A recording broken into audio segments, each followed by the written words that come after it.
तो कहानी की शुरुआत होती है नवंबर 1974 में, जहां हम एमिटीविल नाम के एक घर को देखते हैं। घर के बेसमेंट में एक आदमी बैठा था, जिसे रात के ठीक 3:15 पर कोई शैतानी आवाज कह रही थी कि उन्हें मार दो। ये सुनकर वो आदमी आवाज के कहने पर गन उठाता है और ऊपर जाकर अपनी पूरी फैमिली को मार देता है। फिर जब पुलिस को ये बात पता चलती है तो वो उस आदमी को गिरफ्तार कर लेती है। तब वो आदमी अपने बयान में कहता है कि मैंने उस घर में कुछ आवाजें सुनी थी और उन्हीं आवाजों ने ही मुझसे ऐसा करवाया है। इसके बाद हम एक फैमिली को देखते हैं जिनमें एक कपल था और 3 बच्चे थे। इनमें वाइफ का नाम कैथी था और ये तीनों बच्चे कैथी की थे, क्योंकि ये उसका दूसरा हस्बैंड था। अब इन दोनों हस्बैंड वाइफ ने एक नया घर खरीदना था, इसीलिए वो डीलर के पास जाती है, जो उन्हें वो शुरुआत वाला घर दिखाती है। यानी जो उस आदमी ने अपनी फैमिली को मारा था, मतलब कि एमिटीविल। और वो घर काफी बड़ा था और कम पैसों में मिल रहा था, इसीलिए वो यही घर खरीदने का फैसला करते हैं। तो वो डीलर उन्हें इस घर की माजी अतीत के बारे में बताती है कि यहाँ बहुत सारे खून हुए हैं। जो सुनकर कैथी का हस्बैंड जॉर्ज कहता है कि इसमें घर का क्या कसूर है, घर किसी को नहीं मारता बल्कि लोग एक दूसरे को मारते हैं। और फिर इसी सोच के साथ वो ये घर खरीद लेती है ताकि वो अपनी फैमिली के साथ अच्छे से रह सके। फिर कुछ वक्त के बाद वो फैमिली उस घर में रहने के लिए आ जाती है, जहाँ ये लोग काफी खुश थे। कैथी अपने बेटे को सुलाने के लिए चली जाती है, पर उसके बच्चे को नींद नहीं आ रही थी, क्योंकि वो अपने असली बाप को याद कर रहा था। इसलिए वो अपनी मॉम कैथी से भी पूछ लेता है कि क्या जॉर्ज हमारे असली डैड बनकर हमें प्यार देंगे। इस पर वो कहती है कि हाँ क्यों नहीं, बस उससे दोस्ती कर लो। अब उनकी ये बातें बाहर से जॉर्ज ने भी सुन ली थी और वो एक अच्छा डैड बनने का फैसला करता है और अपने कमरे में चला जाता है, जहाँ उसे काफी ठंड लग रही थी। तो वो बेसमेंट में आ जाता है हीटर चलाने के लिए। वहाँ उसे एक घड़ी दिखती है जिस पर 3:15 हो रही थी। ठीक इसी वक्त उसे कुछ आवाजें सुनाई देती है, जिन्हें नजरअंदाज करके वो ऊपर चला जाता है। फिर रात को जब वो दोनों सो रही थी तो जॉर्ज अपने कमरे में एक बच्ची की आत्मा को देखता है, जो फांसी से लटकी हुई थी, काफी जख्मी थी। तो वो भी काफी डर जाता है। फिर अगली सुबह जब कैथी अपनी बेटी के कमरे में जाती है तो वो ये देखकर काफी हैरान रह जाती है कि मेरी बेटी अकेले में किसी से बात कर रही है। इसीलिए वो उससे पूछ भी लेती है कि तुम किससे बात कर रही हो बेटा, जिस पर वो कहती है कि मैं उस बच्ची जोडी से बात कर रही हूँ। जोडी दरअसल उसे शुरुआत वाली आदमी की छोटी बहन थी, जिसका खून उसने इसी कमरे में किया था। उसकी आत्मा अब इसी कमरे में भटक रही थी, जो सिर्फ कैथी की बेटी को भी नजर आ रही थी। फिर जब जॉर्ज लकड़ियां काट रहा था तो कैथी का बेटा उसके पास लोहे का एक औजार लाकर कहता है कि ये मुझे बेसमेंट से मिला है, जिस पर जॉर्ज गुस्सा करता है कि बेसमेंट मेरा ऑफिस है, वहाँ मेरा जरूरी सामान पड़ा हुआ है, तो अगर आइंदा की बात वहाँ गई तो अच्छा नहीं होगा। जिस पर वो बच्चा रोता हुआ अपनी मॉम के पास चला जाता है। अब कुछ देर के बाद उनकी बेटी कहीं नहीं मिल रही होती, तो वो दोनों काफी परेशान हो जाते हैं। फिर तभी इन्हें बोट हाउस से टोके भोंकने की आवाज आती है, तो ये लोग वहाँ चली जाती है। बोट हाउस दरअसल एक ऐसा छोटा सा कमरा होता है जो नदी के पास होता है, जिसमें कश्तियाँ रखी जाती है। वहाँ जाकर ये देखती है कि इनकी बेटी कश्ती में खड़ी हुई है और पानी में बस कूदने ही वाली है। तो जॉर्ज उसे ऐसा करने से रोक देता है और कैथी उससे पूछती है कि तुम अकेली यहाँ क्या कर रही हो। तब उनकी बेटी कहती है कि जोडी मेरी दोस्त बन गई है और मैं तो बस उसे अपना बोट हाउस दिखाने के लिए लाई थी। अब ये सुनकर कैथी को अजीब तो लगता है, पर वो नजरअंदाज कर देती है और अपनी बेटी को वहाँ से लेकर चली जाती है। जिसके बाद जॉर्ज बोट हाउस को लॉक करके चला जाता है। अब आधी रात को उनका छोटा बेटा वॉशरूम जाता है, जहाँ उसे अजीब तरह की डरावनी आवाजें आने लगती है। और जब वो हाथ धो रहा था तो उसके पीछे हम एक आत्मा को देखते हैं, जो काफी खूनी और डरावनी लग रही थी। साथ ही टूंटी में पानी की जगह खून निकल रहा था। ये देखकर तो बच्चा काफी डर जाता है, उसकी हालत खराब हो जाती है, इसीलिए वो भागकर वापस अपने बेड पर आ जाता है। फिर जैसे रात की 3:15 होती है तो घर की सारी खिड़कियाँ अपनी आप ही खुल जाती है, जिससे चौंककर जॉर्ज की आँख खुल जाती है। उसे कुछ ठीक नहीं लग रहा था, इसीलिए वो बच्चों के कमरे में जाता है चेक करने, जहाँ वो खुद को ही पाता है उसने हाथ में गन पकड़ी हुई थी और अगली पल गोली से खुद को वो मार देता है, जिसके साथ ही जॉर्ज की आँख खुल जाती है। हम समझ पाते हैं कि ये बस उसका सपना था। वो देखता है कि बोट हाउस का दरवाजा खुला हुआ है, जबकि मैंने तो वो लॉक किया था। उसे लगता है कि शायद कैथी की बेटी दोबारा वहाँ चली गई होगी, तो वो जल्दी से वहाँ चेक करने जाता है, पर बच्ची वहाँ नहीं थी। तब उसका डॉग भूखने लगता है, जिससे जॉर्ज को लगता है कि शायद कैथी की बेटी पानी में कूद गई है, इसीलिए वो भी पानी में कूद जाता है, पर वो उसे कहीं भी नहीं मिलती। फिर पानी से बाहर आकर वो देखता है कि कैथी की बेटी तो अपने कमरे की खिड़की से उसे देख रही है और उसके पीछे किसी अनजान बच्चे की आत्मा भी खड़ी थी। ये देखकर वो काफी घबरा गया था और सीधा उसके कमरे में जाता है, पर ये देखकर वो काफी तंग रह जाता है कि कैथी की बेटी तो सो रही है, वो भी गहरी नींद में। फिर अगले दिन जब जॉर्ज बेसमेंट में जाता है तो उनका डॉग दीवार के नीचे कूद रहा था, जिसे देखकर जॉर्ज समझ जाता है कि दीवार के पीछे जरूर कुछ तो है। अब तभी इधर कैथी भी आ जाती है, जो उससे पूछती है कि तुम ठीक हो, तबीयत कैसी है। इस पर जॉर्ज कहता है कि मैं ठीक से सो नहीं पा रहा, मेरा मूड भी खराब सा है, जिसके साथ ही वो कैथी पर भी गुस्सा करने लगता है। अब उसका बदलता हुआ बर्ताव देखकर कैथी को काफी अजीब लगता है। फिर जब वो किचन में अकेली थी तो तभी उसके पीछे से कोई परछाई गुजरती है, जिससे उससे भी महसूस हो जाता है कि कोई मेरे पीछे से गुजरा है। और जब फ्रिज पर देखती है तो वहाँ अल्फाबेट्स यानी ABCC लिखा हुआ था, catch them and kill them,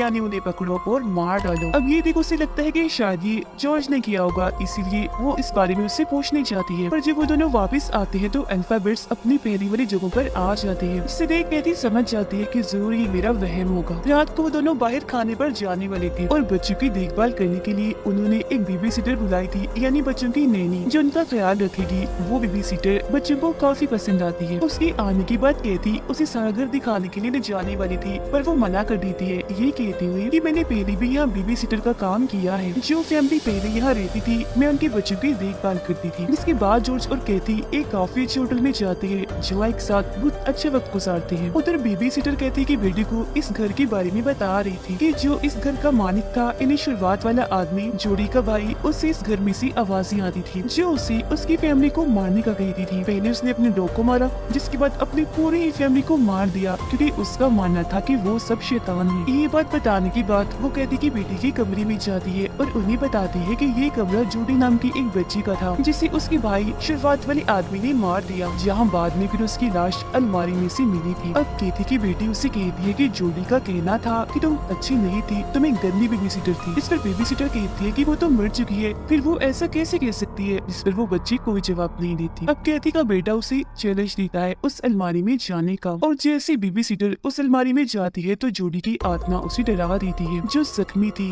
उसकी माथे पर गोली का जख्म था, वो उसका हाथ पकड़कर उसकी उंगली अपने जख्म में घुसा देती है। इस वजह से बेबी सीटर बहुत डर जाती है, उसकी हालत खराब हो गई थी और वो गहरे सदमे में चली जाती है। उसकी हालत देखकर बच्चे एम्बुलेंस को बुला लेती है। इतनी ही देर में जॉर्ज और कैथी भी वापस आ गई थी। वो भी काफी दंग रह जाती है बेबी सीटर को ऐसी हालत में देखकर। वो कैथी को बताती है कि मैंने घर में जोड़ी को देखा, जिससे अब कैथी भी समझ जाती है कि ये नाम तो मेरी बेटी ने भी लिया था, जिसका मतलब है कि घर में कुछ न कुछ तो है। जबकि जॉर्ज को लगता है कि शायद ये सब बच्चों ने उसके साथ मजाक किया होगा, तो वो उन्हें काफी डांटता है। फिर कैथी अपनी बेटी के पास जाती है और उससे पूछती है कि बताओ हमारे जाने के बाद यहाँ क्या हुआ था। इस पर उसकी बेटी बताती है कि जोड़ी ने बेबी सीटर को डराया क्योंकि वो उसे अच्छी नहीं लगती थी। और मामा आपको एक और बात बताऊं, जोड़ी का कहना ये भी है कि जॉर्ज भी कोई अच्छा इंसान नहीं है। फिर अगले दिन जॉर्ज लकड़ियाँ काट रहा था और उसे देखने से लग रहा था जैसे वो काफी गुस्से में है। वो कैथी की बेटी को कटी हुई सारी लकड़ियाँ रखने के लिए कहता है। लकड़ियाँ काफी ज्यादा थी तो उसे रात हो जाती है, जिससे कैथी का बेटा काफी थक चुका था और जॉर्ज की इस हरकत की वजह से कैथी भी उससे काफी नाराज होती है। अब रात को बेसमेंट से जॉर्ज को कैथी के दोनों बच्चों की आवाजें आती है जो उसे गाली दे रही थी, बुरा भला कह रही थी। साथ ही उसे एक शैतानी डरावनी आवाज भी सुनाई देती है जो जॉर्ज को कहती है कि उन्हें मार डालो। उस आवाज को सुनकर वो काफी घबरा गया था, इसीलिए उस दीवार के पीछे जाता है जहाँ उसे खून की लंबी सी नाली दिखती है। थोड़ा आगे बढ़ने पर वो वहाँ खुद को भी पाता है जो काफी जख्मी था,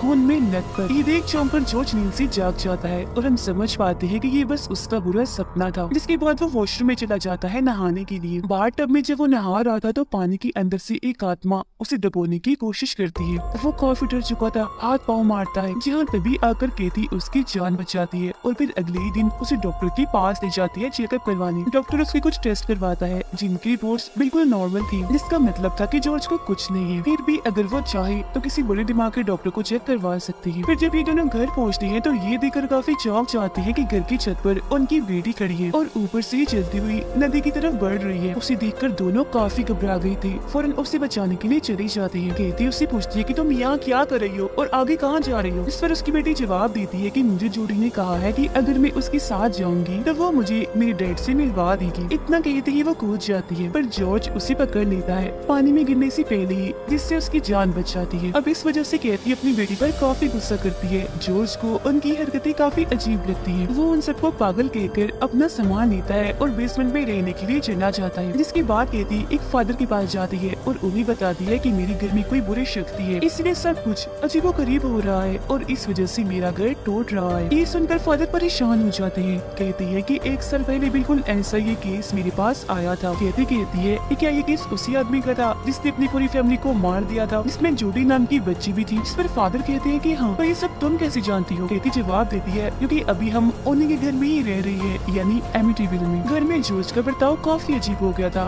वो कैथी की बेटी को मारता है, उसे धमकाता है। फिर रात को बेसमेंट में जाकर अपनी फैमिली की वीडियो देखने लगता है, जहाँ एकदम उसी कैथी का बेटा किसी शैतान की शक्ल में नजर आता है, जो देख उसकी होश उड़ जाती है। जिसकी थोड़ी देर की बाद वो सो जाता है। फिर रात को ठीक 3:15 पर उसकी आंख खुलती है। उसे फिर से वही शैतानी आवाज सुनाई देती है, जो उसे एक ही बात कहती है कि उन्हें मार दो। इसी के साथ घर के सारे दरवाजे अपने आप ही खुल जाते हैं। तब जॉर्ज एक कुल्हाड़ी लेकर घर से बाहर बोट हाउस के पास जाने लगता है। बोट हाउस में आकर एक आत्मा उस पर हमला कर देती है। तब अपनी जान बचाने के लिए वो कुल्हाड़ी से आत्मा पर हमला करके उसे मार गिराता है। पर जैसे वो होश में आता है तो देखता है कि यहाँ कोई आत्मा नहीं थी, बल्कि उसके हाथों उनके 2 काई खून हो गए हैं। अगले दिन फिर कैथी उसे कहती है कि हमें ये घर छोड़कर जाना होगा, क्योंकि ये भूतिया घर है। पर वो ये घर छोड़कर जाने के लिए साफ साफ मना कर देता है। तो इसी बात को लेकर उनकी लड़ाई हो जाती है। इतनी ही देर में उनके बच्चे भी वहाँ आ जाते हैं, जो अपनी मम कैथी को बताते हैं कि डॉग कहीं भी दिखाई नहीं दे रहा, पता नहीं वो कहाँ चला गया है। उन्हें लगता है कि जरूर डॉग को जॉर्ज ने गायब किया है या उसे मार दिया। तो वो इस बारे में उससे पूछते भी है, जिस पर जॉर्ज इस बात का कोई जवाब नहीं देता। अब दोपहर को फादर उनके घर आते हैं, जो कैथी की बेटी के हाथ में काले रंग का भालू देखते हैं। कैथी को बताते हैं कि जो भालू तुम्हारी बेटी के पास है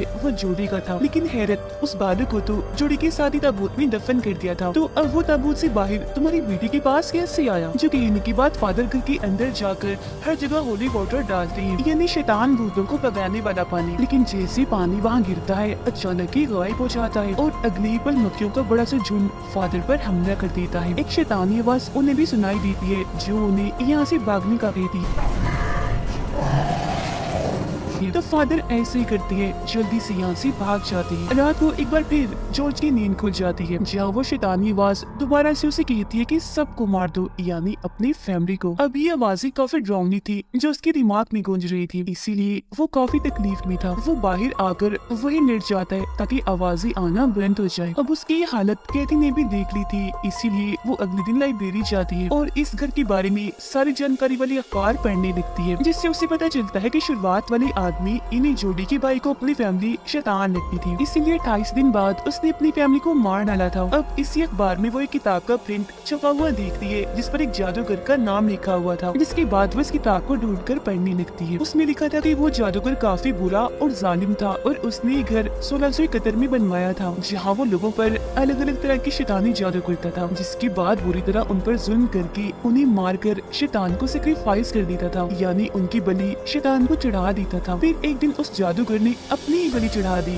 ताकि उसकी आत्मा इस घर में बंद हो सके, वो भी हमेशा के लिए। अब ये देखकर कैथी समझ जाती है कि उस घर में जादूगर की आत्मा है जो जॉर्ज से ये सब करवा रही है। उधर जॉर्ज को ये आवाजें अभी भी काफी सता रही थी, इसीलिए वो बेसमेंट का दरवाजा ही तोड़ देता है और अंदर जब जाता है तो उसे वहाँ वो जेल दिखती है जिसमें वो जादूगर लोगों पर जादू किया करता था और जुल्म करने के बाद उनकी बलि चढ़ा दिया करता था। आगे बढ़ने पर फिर उसे वो जादूगर भी दिखता है जो उसकी आंखों के सामने ही अपना गला काट लेता है। तब उसका सारा खून जॉर्ज के ऊपर जाकर गिरता है, जिससे अब वो भी पूरी तरह पोजेस हो गया था, यानी उस जादूगर जो शैतान बन गया था उसके कब्जे में आ चुका था। कैथी फिर फादर के घर जाती है और उनसे पूछती है कि आप हमारे घर से क्यों भाग गई थी, जिस पर फादर उसे बताता है कि आपके घर में एक आत्मा है जो काफी ताकतवर खतरनाक है, उससे मैं नहीं लड़ सकता था इसीलिए भाग आया। ये सुनकर कैथी वापस अपने घर आती है, जहाँ वो जॉर्ज को काफी अजीब हालत में बोट हाउस में देखती है। वो कैथी पर भी हमला करके उसे मारने की कोशिश करता है, पर वो वहाँ से भाग जाती है। कैथी की बेटी जब बेसमेंट में जाती है तो उसे अपनी फैमिली के सभी मेंबर्स के नाम की ताबूत दिखती है, जो देख वो काफी डर जाती है और कैथी को भी लाकर ये दिखाती है, जिसके बाद ये फैमिली यहाँ से निकलने का फैसला करती है। अब जॉर्ज जो पूरी तरह पोजेस था